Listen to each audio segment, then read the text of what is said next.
તો હવે my dear friends આવે છે સિંક્રોનસ મોટરને ચાલુ કરવાની કઈ કઈ રીતો આપણે ઉપયોગ કરીએ છીએ એ રીતો વિશે આપણે છે જોવાના છીએ. બરાબર, સિંક્રોનસ મોટરને ચાલુ કરવાની જે બધી રીતો છે કે સિંક્રોનસ મોટર પોતાની રીતે તો ચાલુ થતી નથી. બરાબર, તો એને ચાલુ કરવા માટે આપણે કંઈક કરવું પડે ને બહારથી. તો સિંક્રોનસ મોટરને ચાલુ કરવા માટેની કઈ કઈ રીતો હોય છે એ આપણે જોઈએ. સિંક્રોનસ મોટરને જાતે ચાલુ થતી નથી એટલે તેને ચાલુ કરવા માટે નીચેની મુજબની રીતોનો ઉપયોગ અપનાવવામાં આવે છે. પહેલી રીત છે પોની મોટર સ્ટાર્ટિંગ.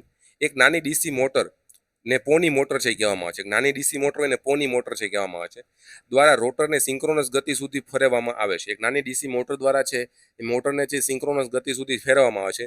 પછી એને એક્સાઇટેશન આપીને સિંક્રોનસ મોટર કેચ થઈ જાય છે.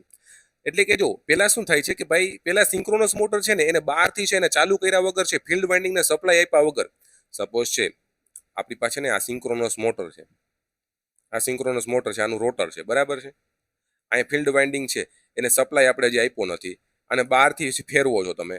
હવે જેવી આપ જે ફરવાની ગતિ છે એ સિંક્રોનસ સ્પીડ આજુબાજુ થઈ જાય તો તમારે પછી છે ને આ શું આપી દેવાનો, બહારથી સપ્લાય આપી દેવાનો ફિલ્ડ વાઇન્ડિંગમાં. એટલે આ રોટર જેની સ્પીડ છે એ આ જે ફિલ્ડની સ્પીડ છે એની યારે સિંક્રોનાઇઝ થઈ જશે, અચળ થઈ જશે અને મોટર તમારી સિંક્રોનસ સ્પીડે ચાલુ થઈ જશે. બરાબર છે. પછી આવે છે ડેમ્પર વાઇન્ડિંગ.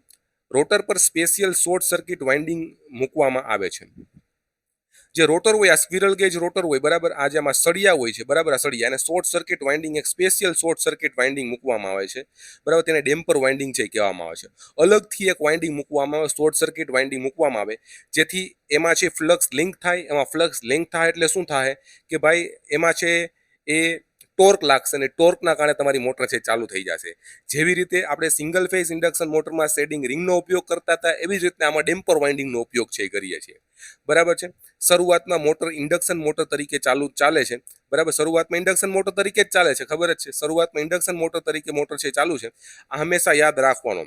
ડેમ્પર વાઇન્ડિંગ પદ્ધતિમાં આ ડેમ્પર વાઇન્ડિંગ પદ્ધતિ એક ઇન્ડક્શન મોટરનો કન્સેપ્ટ જ છે, જ્યાં શેડિંગ રિંગ જે આપણે યુઝ કરીને એ જ આ કન્સેપ્ટ છે, બીજો કોઈ કન્સેપ્ટ છે નહીં આ ડેમ્પર વાઇન્ડિંગ. બરાબર, એટલે શરૂઆતમાં છે તમારી સિંક્રોનસ મોટર છે એ ઇન્ડક્શન મોટર તરીકે કામ કરે છે. પછી જેવી એની સ્પીડ સિંક્રોનસ સ્પીડ સુધી પહોંચી જાય પછી સિંક્રોનસ મોટર તરીકે કામ કરે છે. તો એમસીક્યુ માટે આ પોઈન્ટ આઈએમપી છે એવું મને લાગે છે. બરાબર છે. એકવાર સિંક્રોનસ ગતિ પહોંચી જાય પછી એક્સાઇટેશન આપીને સિંક્રોનસ મોટર તરીકે કામ કરે છે. બરાબર, આ આઈએમપી વસ્તુ છે એ મેં તમને કીધી.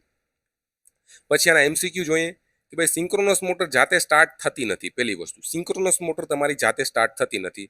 ના. પોની મોટર પદ્ધતિમાં શું થાય છે તો કે ભાઈ નાની ડીસી મોટરથી રોટર ફેરવાય છે. કઈ પદ્ધતિમાં અતિરિક્ત મોટર લાગતી હોય છે તો કે બી ભાઈ પોની મોટર.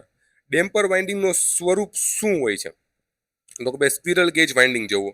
ડેમ્પર વાઇન્ડિંગનો કેવો સ્વરૂપ હોય તો કે ભાઈ સ્ક્વિરલ ગેજ ઇન્ડક્શન મોટરમાં સ્ક્વિરલ ગેજ જેવી વાઇન્ડિંગ હતી, બંને બાજુથી એન્ટ્રિંગ દ્વારા શોર્ટ સર્કિટ કરતા હતા, એના જેવું હોય છે આ ડેમ્પર વાઇન્ડિંગ. બરાબર છે. હવે આવે છે આપણી પાસે હન્ટિંગ અને ડેમ્પર વાઇન્ડિંગ. આપણે નેક્સ્ટ લેક્ચરમાં જોશું. આ લેક્ચરમાં તમે પીડીએફ વાંચી લો અને એમસીક્યુ પ્રશ્ન સોલ્વ કરી લો અને પ્રેક્ટિસ કરી લો એટલે બહુ મસ્ત રીતના થઈ જાય.